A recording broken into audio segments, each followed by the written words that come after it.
नमस्ते, आप सभी का हार्दिक स्वागत। हम लोग समास प्रकरण की बात कर रहे हैं और आज जो है समास प्रकरण में हम बात करेंगे संप्रदान तत्पुरुष समास। मैंने आपको ये बताया था कि समास प्रकरण में सर्वाधिक बड़ा कोई समास है तो वो तत्पुरुष समास है। भेदोपभेद की दृष्टि से बात कर लें या दैनंदिन जीवन की बात कर लें या परीक्षा की दृष्टि से बात कर लें, क्योंकि तत्पुरुष के गौण भेद 6 होते हैं, कर्म तत्पुरुष से लेकर अधिकरण तत्पुरुष पर्यंत, जिसको संस्कृत व्याकरण में द्वितीय तत्पुरुष, तृतीय तत्पुरुष इत्यादि नामों से कहा जाता है। हिंदी व्याकरण में कर्म तत्पुरुष, करण तत्पुरुष, संप्रदान, अपादान इत्यादि। तो अभी हम लोग जो है कर्म और करण ये 2 तत्पुरुष जो है पढ़ चुके हैं। आज मैं बात करता हूं संप्रदान तत्पुरुष। विद्यार्थियों, संप्रदान तत्पुरुष में देखिएगा, क्योंकि ये बड़ा समास है इसलिए हम इसको भागों में खंड खंड करके मैं बात कर रहा हूं आप लोगों के साथ। संप्रदान तत्पुरुष जो है कहां पर होता है यह हमें ध्यान रखना चाहिए। ये जो मैंने यहां पर जो पद लिखे हैं, किसी समस्त पद के अंत में यदि आप इन पदों में से कोई भी पद देखो तो उससे पूर्व आपको के लिए का प्रयोग कर देना चाहिए। मैं आपको तरीका दे सकता हूं, एक सिद्धांत दे सकता हूं, आगे करना न करना यह आपकी इच्छा है। देखिए, यदि किसी शब्द के अंत में भक्ति शब्द आ जाए, अर्थात कोई ऐसा समस्त पद हो जिसके अंत में भक्ति शब्द आ रहा है। अब मैं 5-10 शब्द लिख सकता हूं, बाकी इससे कितने कितने शब्द बन जाए। यदि आप कहीं भी देखिए भक्ति, राजभक्ति, देशभक्ति, राष्ट्रभक्ति, देशभक्ति, राष्ट्रभक्ति, पितृभक्ति, मातृभक्ति, भ्रातृभक्ति, भक्ति किसी भी समस्त पद के अंत में आ रहा है। इसका मतलब यह है कि आपको उससे पहले के लिए का प्रयोग करना चाहिए। देखिए, राजभक्ति जो ये समस्त पद है, इसका विग्रह क्या होगा? राजा के लिए भक्ति। ये ध्यान रखना चाहिए, राजा के लिए भक्ति। आप लोगों को यहां पर राजा की भक्ति नहीं करना है, ये ध्यान रखिएगा। राजा की भक्ति ये गलत है। ये भक्ति जो की जा रही है उसका प्रयोजन क्या है? राजा है, इसलिए इसका प्रयोजन के अर्थ में चतुर्थी विभक्ति के प्रत्यय का प्रयोग होना चाहिए। राजा के लिए भक्ति। इसी प्रकार देश के लिए भक्ति, देशभक्ति जो समस्त पद है इसका विग्रह क्या करोगे? देश के लिए भक्ति। कभी भी देश की भक्ति ना करें। इसी प्रकार राष्ट्र के लिए भक्ति, याद रखिएगा, राष्ट्र की भक्ति अशुद्ध होगा। लेकिन एक बहुत ही महत्वपूर्ण बात, ऐसे जितने भी समस्त पद जिसके अंत में भक्ति शब्द जुड़ा है, वहां पर आप भक्त शब्द का प्रयोग यदि करते हैं तो ये भक्त शब्द वाले जो समस्त पद हैं, ये संप्रदान तत्पुरुष के उदाहरण नहीं होकर के संबंध तत्पुरुष के उदाहरण होंगे। इस बात का आपको ध्यान रखना है, यही परीक्षा में आता है।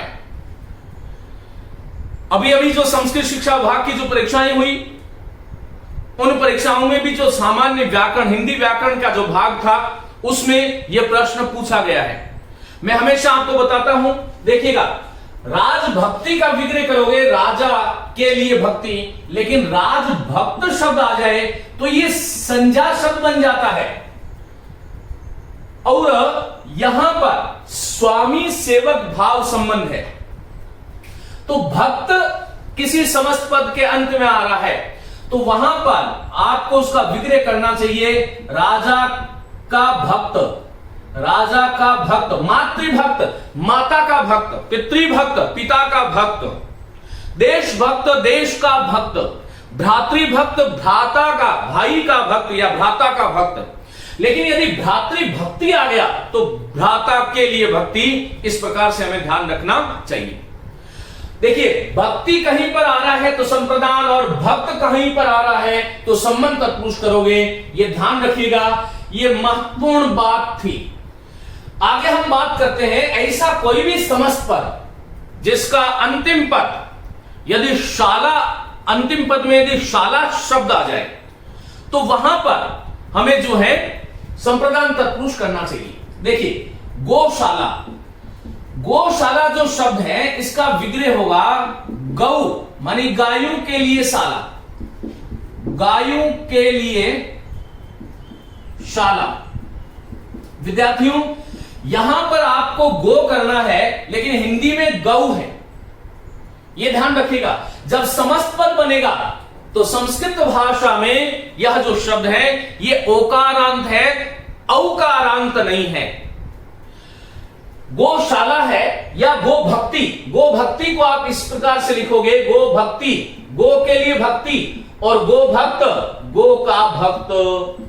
लेकिन जब आप इसका विग्रह करोगे तो विग्रह में हिंदी ने इस प्रातिपदिक को स्वीकार किया है।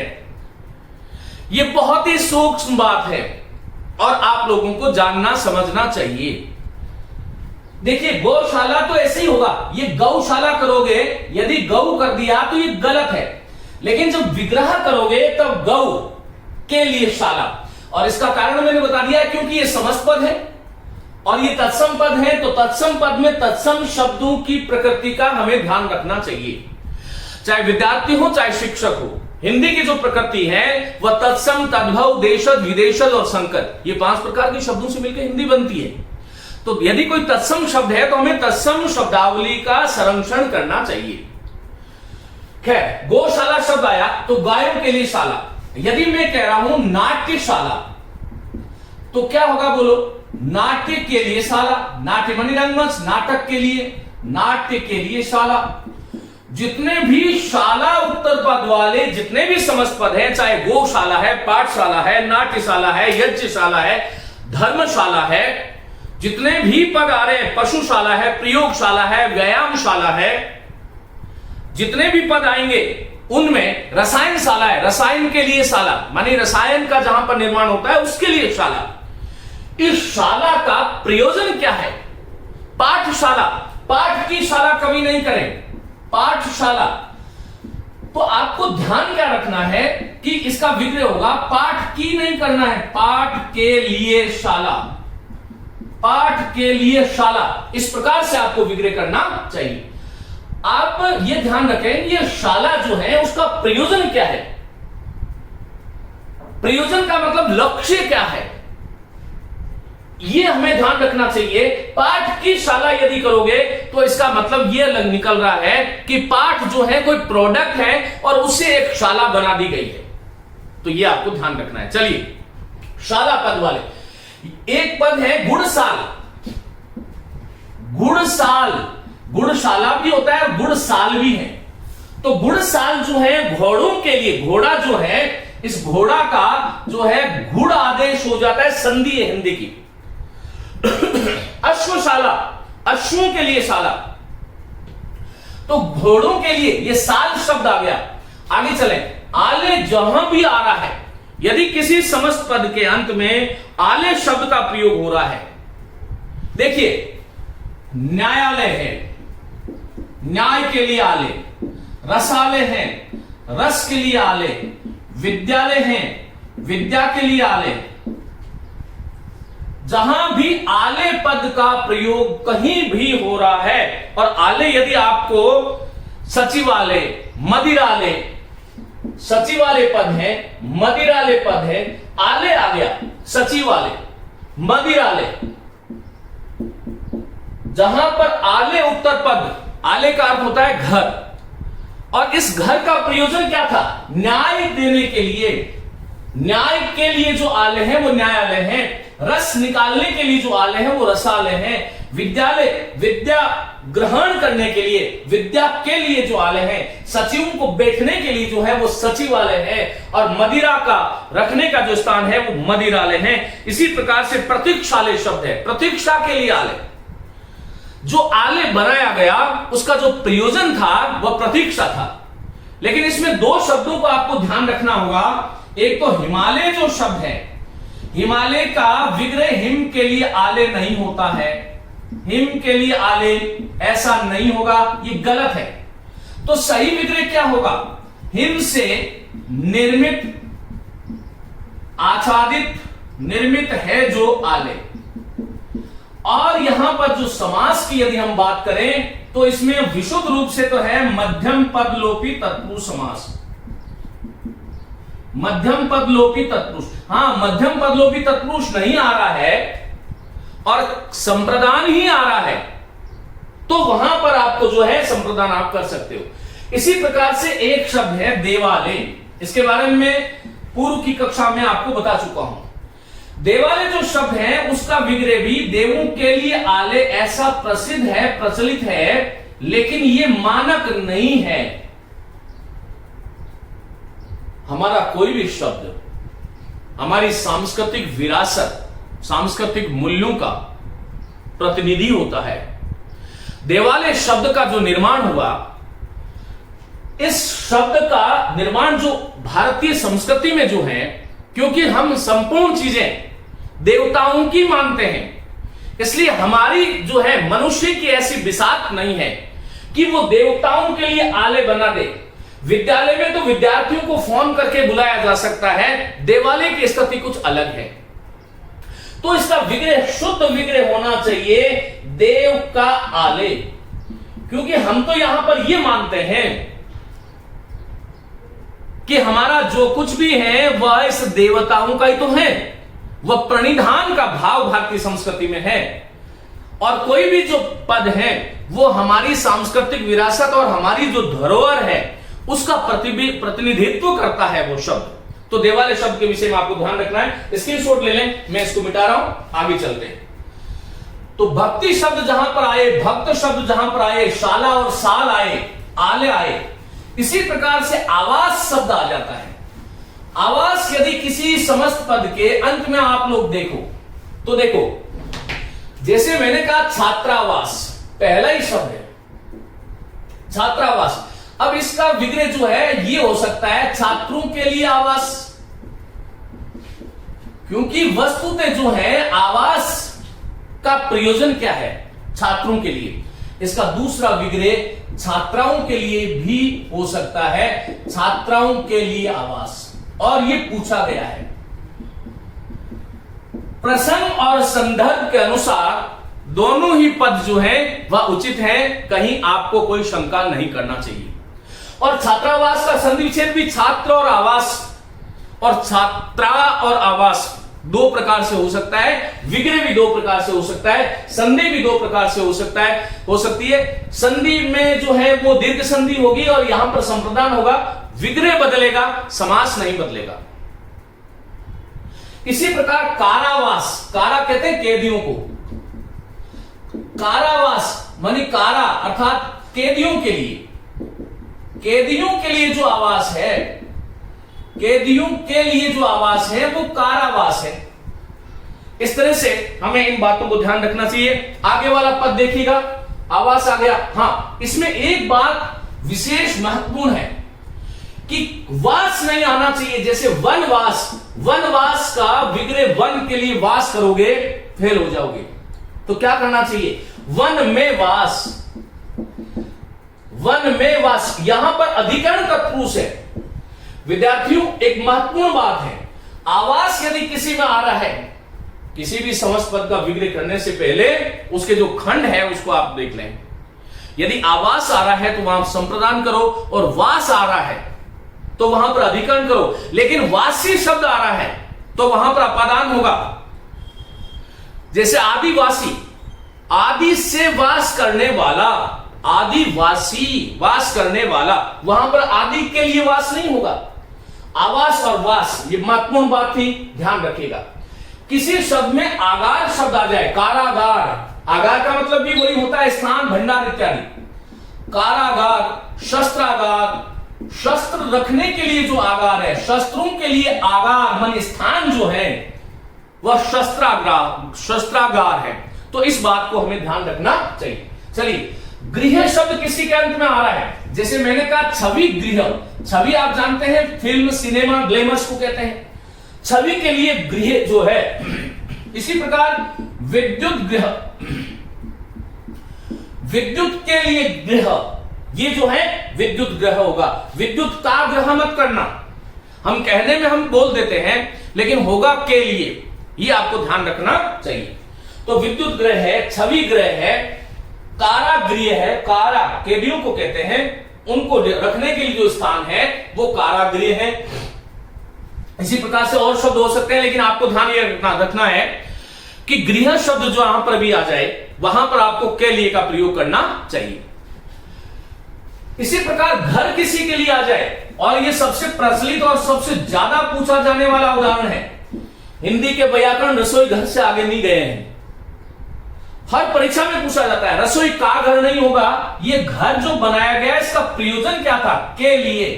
तो रसोई के लिए घर, रसोई का मतलब क्या है, रस मूल शब्द है, ओई प्रत्यय है, रस बरसाने वाली है रसोई।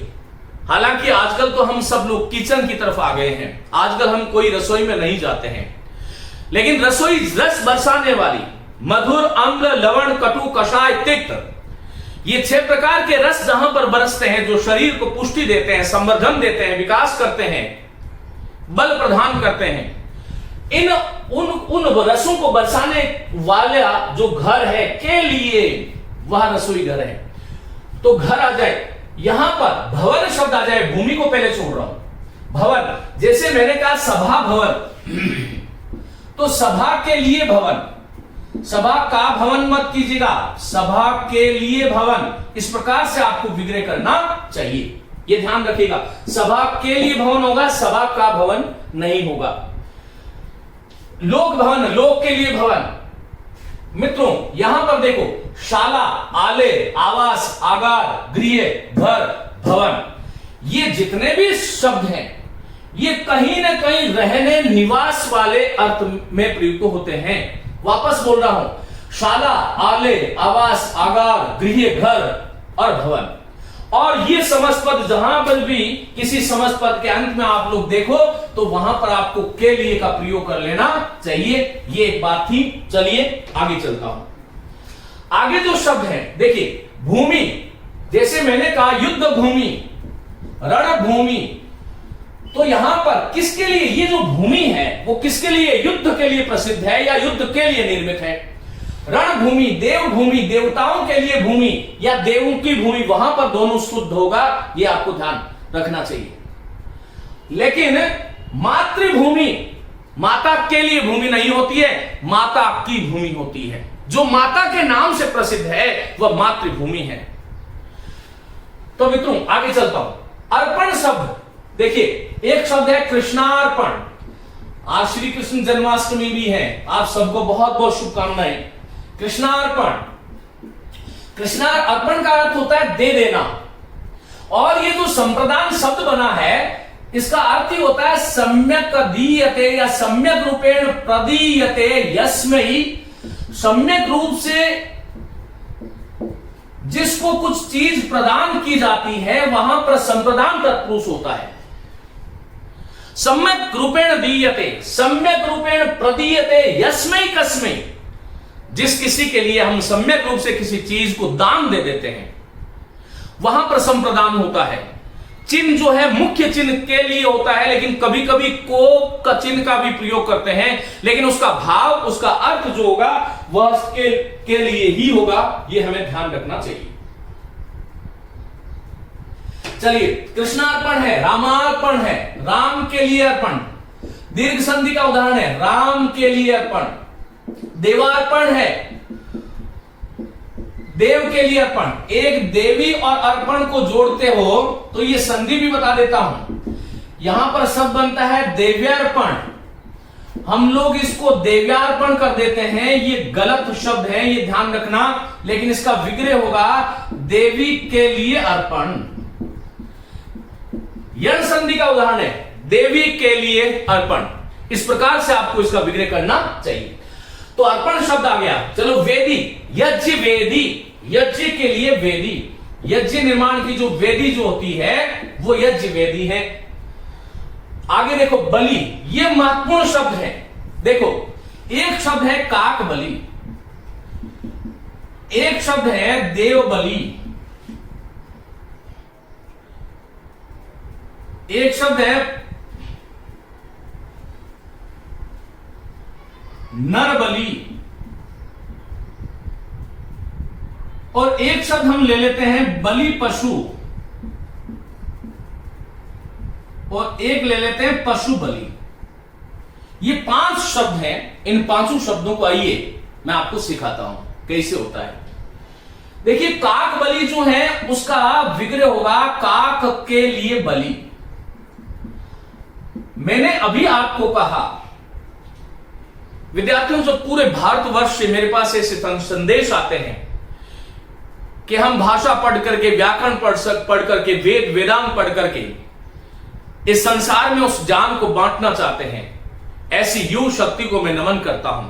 परीक्षा के लिए तो हर कोई पढ़ता है, लेकिन व्यक्तित्व का विकास हो, हमारी सांस्कृतिक विरासत में आए हुए जो शब्द हैं उनका जो है वह अक्षुण्ण रहे और उन शब्दों की मर्यादा का हम ध्यान रखें, उसके लिए यदि कोई पढ़ता है तो वो और ज्यादा वंदनीय है। मेरा मंतव्य ये कतई नहीं है कि परीक्षा के लिए पढ़ना गलत बात है, पढ़ना चाहिए, प्रयोजन हमारा होना चाहिए। कहीं ना कहीं जीवन में हम लोग भी परीक्षा के लिए पढ़े थे, लेकिन अब जीवन में ऐसा लगता है कि हमें इन चीजों से थोड़ा ऊपर उठ करके हमें और ज्यादा अच्छा सोचना चाहिए। चलिए, ये 5 शब्द हैं। अब यहां पर काक के लिए बलि और यहां पर होगा नर की बलि और यहां पर होगा देव के लिए बलि। ऐसा क्यों हो रहा है अभी बात करेंगे। और यहां पर होगा बलि के लिए पशु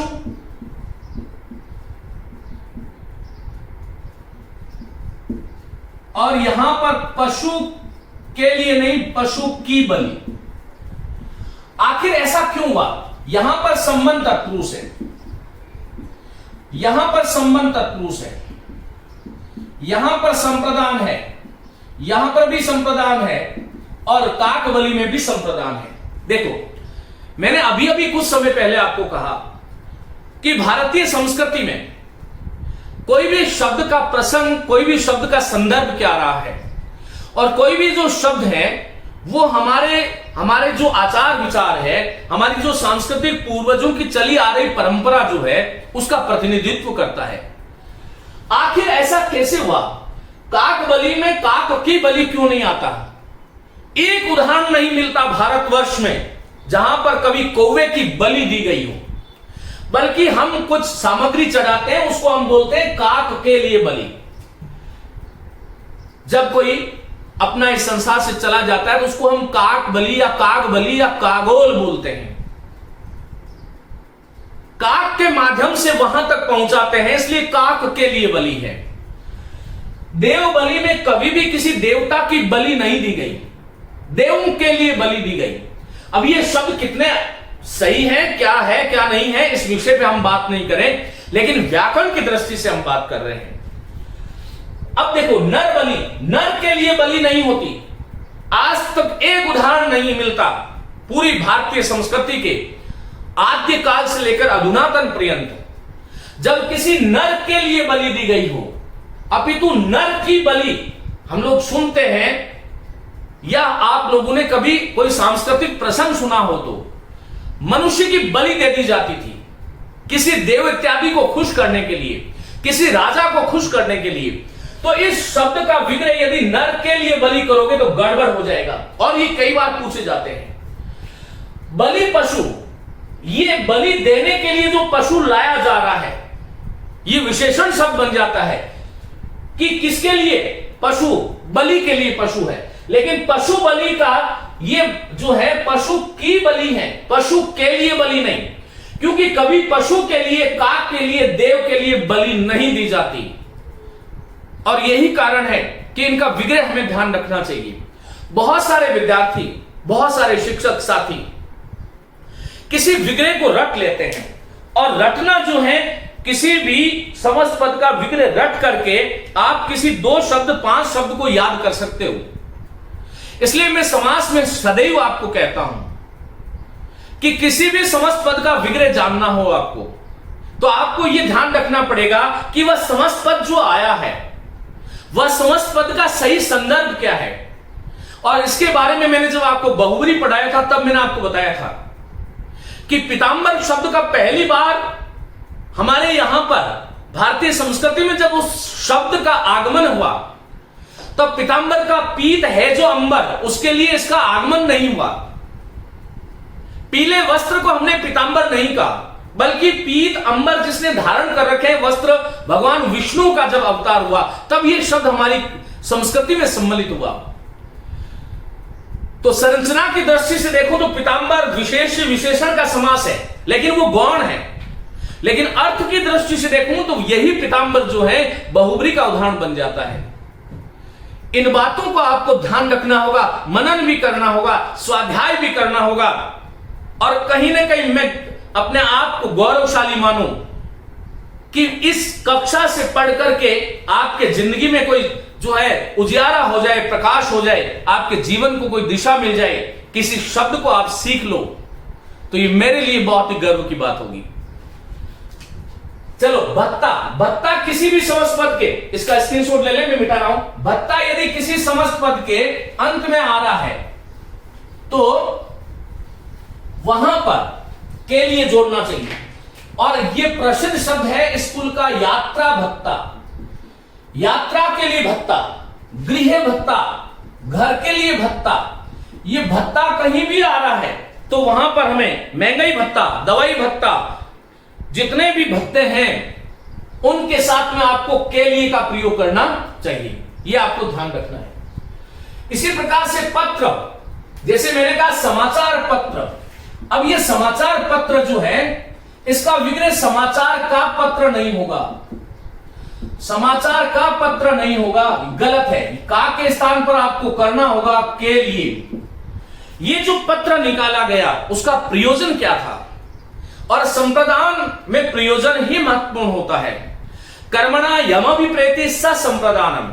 कर्ता अपने कर्म के द्वारा जिसे संतुष्ट करता है, जिसे प्रसन्न करता है, जो प्रसन्न होने वाला है, जिसके लिए कोई काम कर रहे हैं, वहां पर चतुर्थी होती है।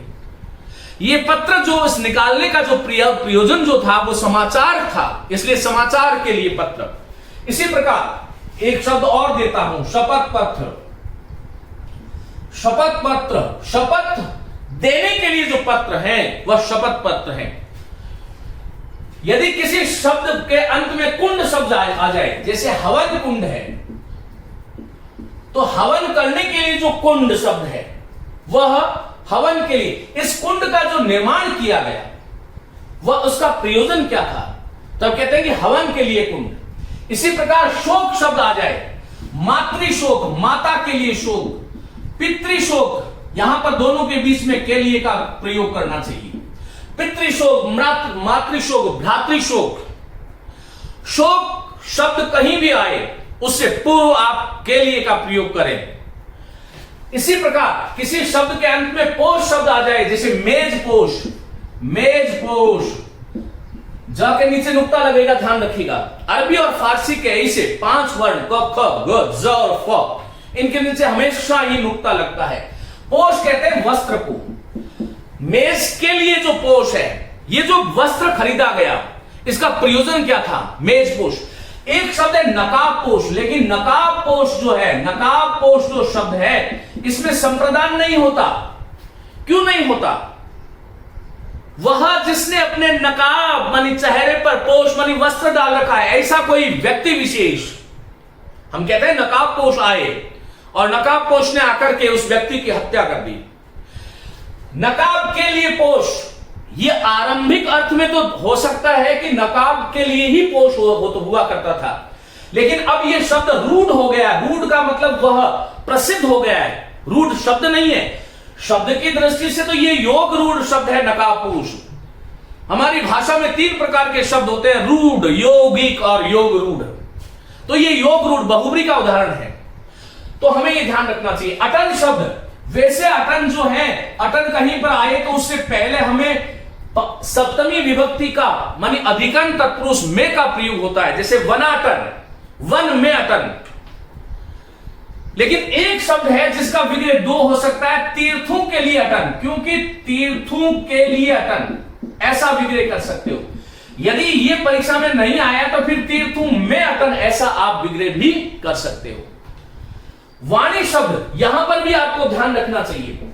जैसे एक शब्द है युवाणी, युवाणी का विग्रह दुर्भाग्य से कुछ पुस्तकों में युवाओं की वाणी होता है, लेकिन ये युवाओं की वाणी जो है युवाणी नहीं कहलाएगी, इस शब्द का निर्माण युवाणी एक कार्यक्रम आता था दूरदर्शन पर, और उस युवाणी का प्रयोजन युवाओं की वाणी नहीं अपितु युवाओं को उद्बोधित प्रबोधित, युवाओं को उठाने के लिए, युवाओं के लिए वाणी, ऐसा प्रयोग होना चाहिए।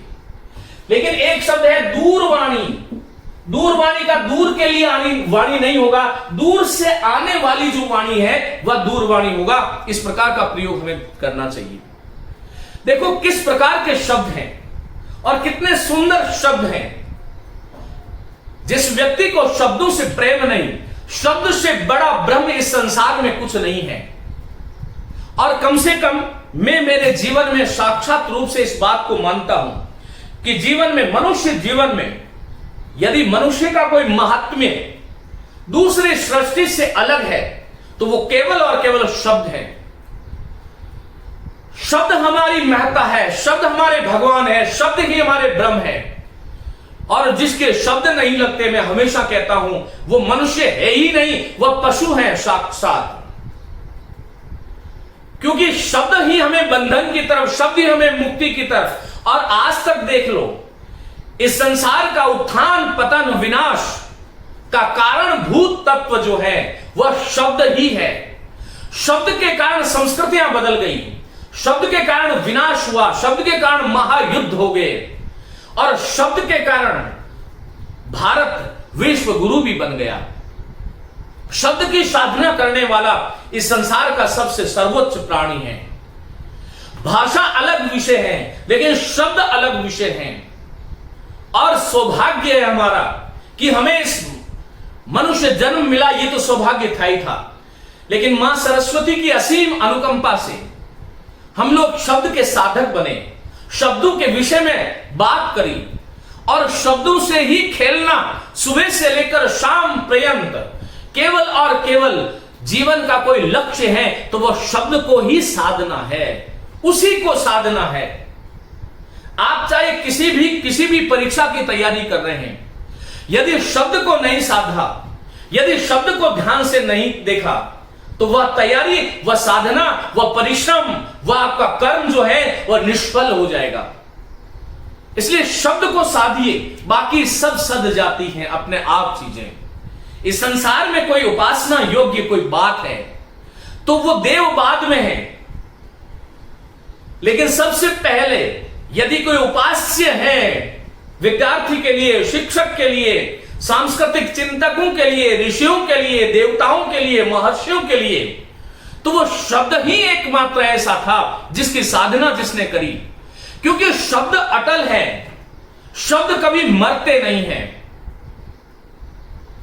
एक व्यक्ति जो है उसकी आयु निर्धारित होती है, लेकिन अक्षर, वर्ण और शब्द की कोई आयु नहीं होती। जब हम इस संसार से चले भी जाते हैं तो भी शब्द इस सृष्टि पर गुंजायमान रहते हैं। हजारों हजारों वर्ष पहले भगवान श्री कृष्ण ने कहा, कर्मण्येव अधिकारस्ते मां फलेषु कदाचन मां कर्म फल हेतु भूमाते संगास्तु अकर्मणि। हे अर्जुन, तेरा केवल और केवल जो अधिकार है वो कर्म करने में है। कर्मणि एव अधिकारस्ते, तुम्हारा जो अधिकार है वो केवल कर्म करने में है, फल की आसक्ति में नहीं, फल की कामना में नहीं। फल की आसक्ति से किया गया जो कर्म है वो निकृष्ट कर्म है। ये शब्द आज भगवान श्री कृष्ण के हजारों वर्ष उपरांत भी, अर्जुन के हजारों वर्ष उपरांत भी, हालांकि ये पात्र है, ये प्रतीक है, ये कभी संस्कृति से जाते नहीं, ये विलग नहीं होते, ये हमारी परंपराओं में अनुसूत है। क्योंकि कृष्ण हर जीव में है और हमारे अंदर जो भी आकृष्ट करने वाला, एक दूसरे को जो आकर्षण करने वाला जो तत्व है वही कृष्ण है। आज कृष्ण यदि सशरीर हमने नहीं देखा, शब्द उसके जीवित हैं। ऐसे बहुत सारे जो ऋषि हुए वह आज हमारे साक्षात सशरीर हमारे सम्मुख नहीं है, उनके शब्द जीवित हैं। और इसलिए मैं कहता हूं कि शब्द से बड़ा इस संसार में कुछ भी नहीं होता, और शब्द का साधक सबसे ज्यादा वंदनीय है। आप विद्यार्थी वर्ग हैं और विद्यार्थियों के लिए इस शब्द से और कोई ज्यादा निःश्रेयस कर, कल्याण कर, मोक्ष कर, सफलता कर कोई और तत्व नहीं है। मैंने जो अभी 5 मिनट के लिए आपको बोला उसके लिए मेरी हार्दिक शुभकामनाएं। इन बातों को आपको जीवन में सदैव ध्यान रखते हुए आगे बढ़ना है। केवल परीक्षा में पास होना लक्ष्य है हमारा, मैं मानता हूं। एक बेरोजगार के लिए उसको प्राप्त करना सबसे बड़ा लक्ष्य होता है, लेकिन उसको उसकी प्राप्ति के लिए उस शब्द की मीमांसा तक जाना पड़ेगा, शब्द की गहराई तक जाना पड़ेगा, तभी आप उस लक्ष्य को हासिल कर सकते हैं। ऐसा हमें सोचना चाहिए।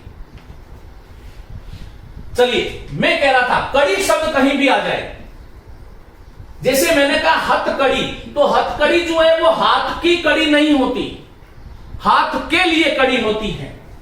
विद्यालय शब्द किसी समस्त पद के अंत में आ जाए, हमने कहा बंध या जो है अंध महाविद्यालय, अंधों के लिए जो महाविद्यालय, अंधों के लिए जो विद्यालय है वह अंध विद्यालय है। बधिर विद्यालय, बधिरों के लिए विद्यालय, कन्या महाविद्यालय, कन्याओं के लिए महाविद्यालय। ये जो महाविद्यालय था उसका प्रयोजन जो था वो कन्याएं थी और कन्याओं के लिए महाविद्यालय हो गया। इसी प्रकार से एक शब्द है माल गोदाम, तो माल गोदाम जो शब्द है उसका विग्रह माल का गोदाम नहीं होगा। ये गोदाम एक स्थल या आश्रय को कहते हैं, माल को रखने के लिए, माल के लिए जो गोदाम है वो माल गोदाम है। एक शब्द है रोकड़ वही, रोकड़ वही, रोकड़ के लिए वही, रोकड़ रुपया पैसा लेन देन को कहते हैं। ठकुर सुहाती एक शब्द है, ठकुर मानी ठाकुर को, सुहाती को आ रहा है, लेकिन वस्तुतः ठाकुर को सुहाती, लेकिन ये जो को का प्रयोग हुआ है ये संप्रदान वाला को है, ये कर्म का को नहीं है। तो ठाकुर के लिए जो सुहाती है। इसी प्रकार से एक शब्द है लाक्षागृह, लाक्षागृह जो शब्द है उसमें प्रथम दृष्टि में मध्यम पदलोपी तत्पुरुष है। मध्यम पदलोपी तत्पुरुष जब आप मानते हो तब इसका विग्रह होता है लाक्ष मानी लाख, के द्वारा निर्मित है जो गृह वो लाक्षागृह है। मैंने यहां पर आपको गृह शब्द दिया था और यह कहा कि संप्रदान कर देना, लेकिन कहते हैं कि अनंत शास्त्र अनंत विद्याएं हैं, एक एक शब्द में रस भरा है, एक एक शब्द में ब्रह्म भरा हुआ है। तो यहां पर लाक्षागृह ये शब्द का निर्माण क्यों हुआ?